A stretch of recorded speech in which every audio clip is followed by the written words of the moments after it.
organizing nodes for Silicon Valley's embrace of Donald Trump. And the final group, which like 300 plus people are in, I'm honestly a little surprised that you guys aren't in it, although maybe you are. It's called Chatham House, which is basically devolved into a space where conservatives fight with Mark Cuban all day. I mean, I was going to ask about Mark Cuban. Yeah, well, it is extraordinary. Actually, I saw Richard Hanania's response to this. He's like, these people have all the money in the world, and they're like online they're in these groups trying to impress Mark Cuban or like random anonymous racists. That's what they spend their time doing. It is kind of extraordinary. And then the trajectory you sketch out is also, I think, important to understand the particular bubble that this Trump administration is in as well. Because you're talking about this like increasing, the chat that included Thomas Chatterton Williams or whoever, that wasn't right-wing enough. And they actually had some principles around free speech. It wasn't just a cudgel to use to crush the left. And then they start a new group and that one's not right-wing enough. And then we can put this extraordinary screenshot that you got your hands on the screen that shows David Sachs getting pissed off because this group now has become worthless since the loudest voices have TDS, Trump derangement syndrome. Then he leaves the group and instructs someone to create a new one with just quote unquote smart people. Brian Goldberg responds, I'm not sure we have Trump derangement syndrome. I think we Republicans who supported Trump are just seeing this as a failed administration, followed by departures from Tucker Carlson, Sean McGuire, and one of the Winklevoss twins. Just absolutely amazing moment there.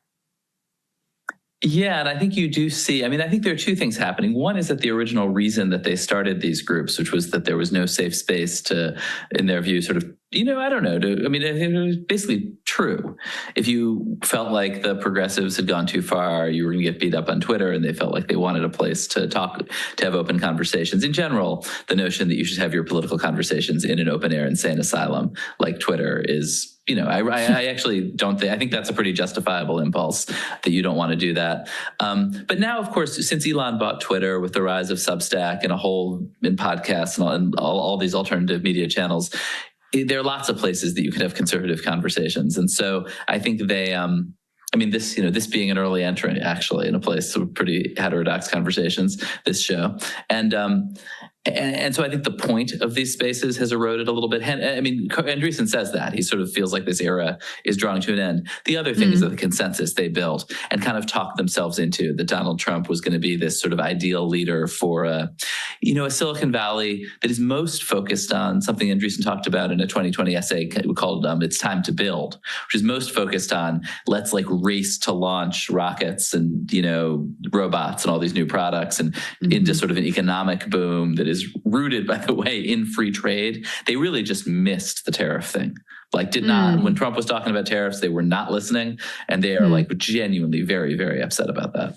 Well, that's interesting because they were also sort of confident that they would be able to stack the administration or that the administration would be really favorable to them. And one of the things that this story helped me understand is just what was going on behind the scenes, because you could kind of, without knowing this, you could kind of see that there were new alignments and groups of people who were expressing similar thoughts at similar times. And I think this just blows it all wide open. You can kind of see the background of it. And I want to ask Ben about one of the things that stands out to me, which is just the David Sachs message that Crystal put on the screen recently was reflective of how much this chat mattered to them, or these chats, I should say, mattered to them. It's very bizarre how much they seem to care about the quality of the discussion, that it's angering them to be surrounded by people who have Trump derangement syndrome.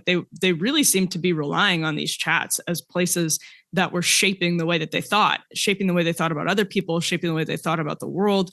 My takeaway from that exchange is just how important these chats seemed to be. They weren't something that was happening in the background. This was a really active part of the way they were working through the world. Yeah, as somebody who is, probably mostly beaten my addiction to Twitter, but has at times in my life been had my brain rewired by social media. I think you kind of understand, if you've been there, how a sort of really vibrant conversation between smart people can just sort of pull you in, and particularly during the pandemic. This was this and somebody told me Andreessen was spending 20 hours on these some days. Oh and the overwhelming reflex. My first way I ran across these would be friends or sources being like, this is crazy. Mark Andreessen is blowing up my phone. Like, that's so cool. But also what? Like he's very important. Don't you have something better to do? Yeah. Yeah. And all of them were like, he should be busier than I am. And yet I can't keep up with the text. And he's in like dozens of these groups. And any other given person is in one or two of them. Typically, the wealthier you are, I think the less busy you actually are is the reality. But anyway, go on.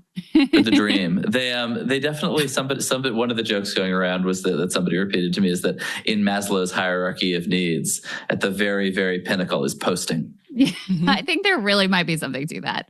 I'm curious a little bit more of the makeup of who was in the group. Was it just more of the tech right figures? Were there some of the OG MAGA types? And how much is the quote unquote like independent right wing influencer community influenced by like, whatever these billionaires happen to think on a given day? So I don't have a complete list either of the groups or of who was in them, but I think there were lots and lots of groups. This is like a whole archipelago. And so I think a lot. It's very Silicon Valley centric though. Like when the OpenAI stuff was the sort of coup attempt was going down. People were telling me about being in a group with Sam Altman, like watching him react to posts in the group as this whole story is playing out. When there was a run on Silicon Valley Bank, that was really largely through these WhatsApp groups. The reason that bank collapsed so fast is that all these big investors are texting each other into a panic, which is how bank runs happen. Wait, that's wild. Yeah, I mean, it was Bloomberg reported. Didn't explain which groups it was, but Bloomberg reported that at the time. Oh, wow. I don't think Musk personally was in these groups, but he's obviously a huge they kind of orbit him a bit. And a lot of people around him were in them. I'm not sure Peter Thiel was, or at least not in the big ones, but also sort of his world. But Andreessen is by far the most kind of influential central figure in them. And so how much have the tariffs caused a rift even, within this world, this swirling archipelago, as you called it?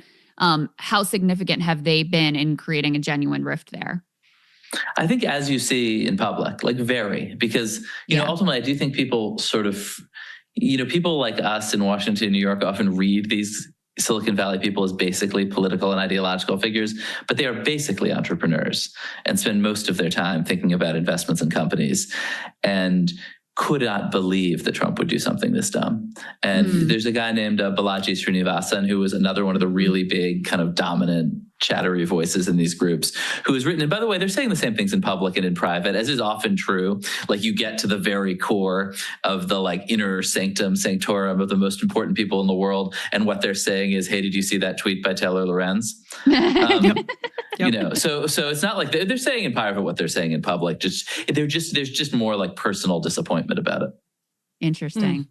Yeah, this is absolutely wild. The Silicon Valley Bank thing is wild too, just because, just the real world impact there. And I suspect also, I mean, David Sachs was one of the people most aggressively pushing for a bailout. I would guess that some of that like messaging was also coordinated within these chats or being floated and surfaced within these chats. For sure. And it's really influential on the administration. I mean, somebody told me that they had the impression that these public arguments with Mark Cuban that have been going on all year, because Chatham House was intended to be, a more centrist place, or at least a place where you could kind of pull normies to the right, depending on who you ask. So there's some Democrats in there, but somebody was saying to me they felt like arguing with Mark Cuban was a way to audition for the Trump administration, and that people have gotten jobs through these groups for sure. And you see, Sachs obviously has a huge role in the administration, but there's a number of people who've gone into various jobs.